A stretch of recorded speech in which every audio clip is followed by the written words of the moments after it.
नमस्कार. तर उद्याचा प्लॅन आहे. आता सध्या वाजत आहेत 1 आणि उद्या मी सकाळी जाणार आहे श्री सिद्धिविनायक मंदिर मुंबईला. आणि सगळ्यात मेन गोष्ट म्हणजे याच्यामध्ये अशी आहे की उद्या चालत जाणार आहे गोरेगाव टू सिद्धिविनायक आणि हे आहे डिस्टन्स जवळपास 18 किलोमीटर आणि मी उद्या ते चालत जाणार आहे. सध्या मी जात आहे आता सिद्धिविनायक. सध्या मी सकाळी लवकर निघण्याचा ट्राय केला होता बट उशीर झालेला आहे.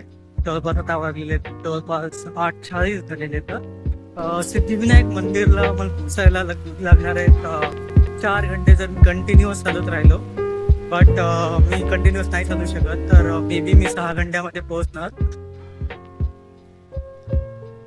मी माझ्या लाईफमध्ये पहिल्यांदा आपण 2दा सिद्धिविनायकला चालत गेलो होतो.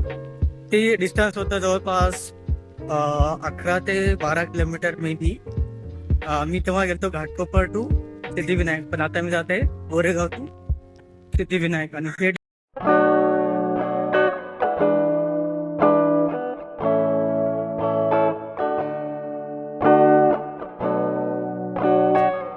घाम खूप येते यार, खूप जास्त घाम येते. अजून ऊन पण नाही स्टार्ट झालं बरोबर. आताशी 10 वाजले. तर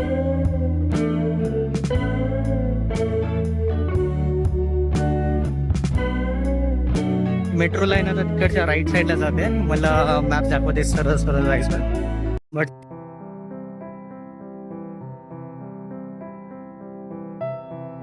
स्टार्ट केलं होतं 18 किलोमीटरवर. आता सध्या बाकी 15 किलोमीटर आणि अजून पण मी चालत आहे. अजून कमीत कमी 3 किलोमीटर तर मी चालू शकतो. सध्या ऊन नाही. ऊन जेवढं कमी आहे त्याच्यामध्ये जर तेवढं जास्त डिस्टन्स मी कव्हर केलं तर माझ्यासाठी खूप चांगलं आहे.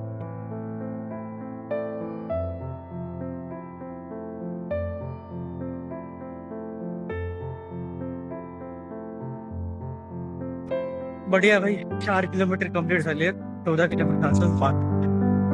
तर अजून मी ट्राय करेन. आता माझ्याकडे कॅपॅसिटी आहे 4 किलोमीटर अजून बघूया लवकर लवकर सगळे.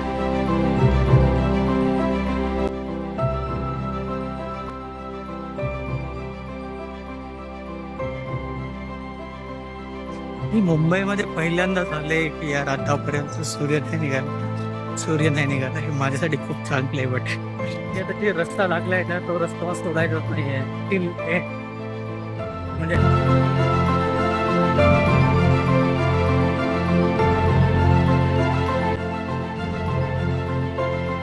प्रॉपर ऊन पडले. त्यात थोडंसं मला डिहायड्रेशन पण होत आहे. पाय पण दुखत आहे बट चालत आहे.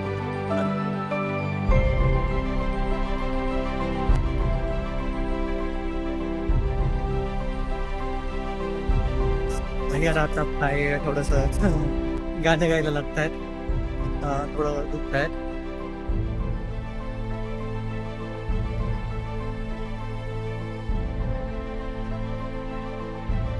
भाई फायनली चहा भेटला यार. प्रॉपर ऊन पडले आणि त्यात थोडंसं मला डिहायड्रेशन पण होत आहे. पाय पण दुखत आहे.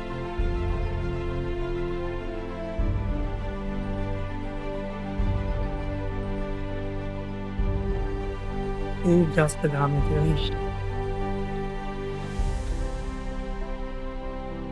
कोई नहीं.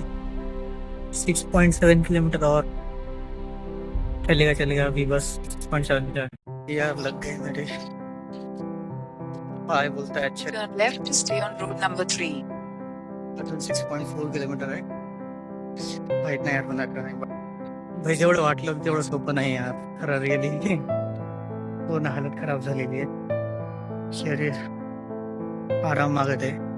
तरी पण मी 1 घंट्याचा आराम घेतला पण तरी सुद्धा शरीर खूप जास्त आराम मागत आहे. पाय पूर्ण बोलायला लागले आणि त्याच्यामध्ये सगळ्यात मेन म्हणजे डिहायड्रेशन होते. बाई चालायचं काय नाही. चालायला मी आज 10 किलोमीटर पण अजून चालतो बट डिहायड्रेशन होते बाई उन्हामध्ये. लवकर निघायला बट हे बघ काय लिहिलंय. Raising animals for meat, eggs and milk uses up to 1/3 of world fresh water. भाई खतरनाक हालत खराब झाली यार. सध्या वाजतायत 1:30 वाजताय आणि 1:30च्या ह्यामध्ये डेंजर चालू शकत.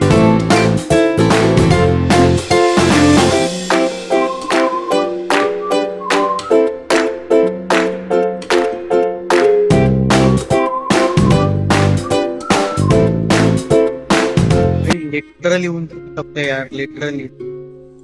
आणि अंग पूर्ण ओलं झाले ते यार घामानं पूर्ण थांबू शकत नाही. सध्याच ऊन जर बघशाल तर भाई डेंजर आहे.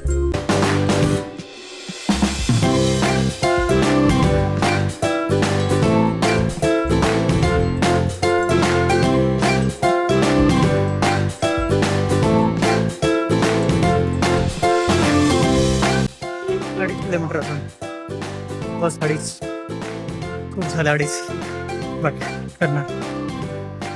हवा सिलिंग आहे मुंबईचा हवाला. हा जॉईन करतोय 2 बेटांना. इकडनं हा जॉईन करतोय, स्टार्ट होतोय, देन कनेक्ट होईल.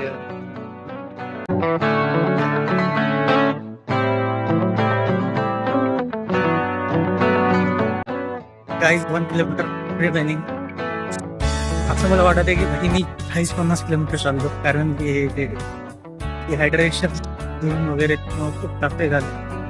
फर्स्ट ऑफ ऑल स्टार्टिंगला 8 ते 9 किलोमीटर चाललो होतो तेव्हा काहीच नाही झालं. तेव्हा जसं ऊन वाढत गेलं डिहायड्रेशन होत गेलं आणि तेव्हा माझी स्पीड पण कमी झाली आणि लिटरली मी 7 ते 8 किलोमीटर ते जवळपास 3 ते 4 घंट्यात क्रॉस करेल.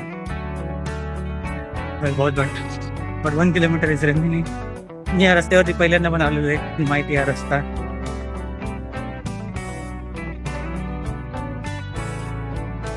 हा कोण आहे?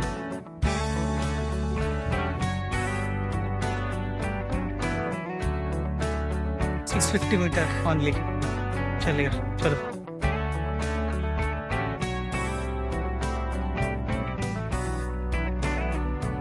भाई फिर से गड़बड़ हो गई. जाना था सिद्धिविनायक, आ गए चैत्यभूमि. अरे वो जस्ट मैंने चेक करने के लिए डाला था कि चैत्यभूमि कितनी दूरी पे, तो मैं चैत्यभूमि का लोकेशन फॉलो कर रहा था. कोई नहीं, फिर से 1.3 किलोमीटर है.